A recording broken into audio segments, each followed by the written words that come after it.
Hi, I'm Jeff Brummett, Director of Golf here at the Quarry. I'm excited to introduce a new place where we can practice our wedges.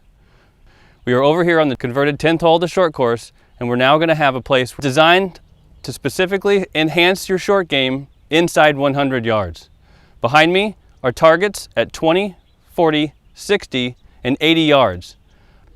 This idea comes from the Red Zone Short Game Developmental Program.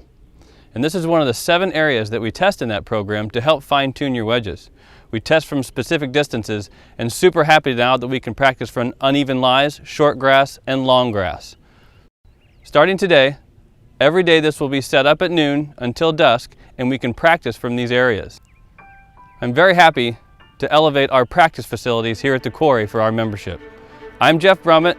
Thank you for watching, and we'll see you out here.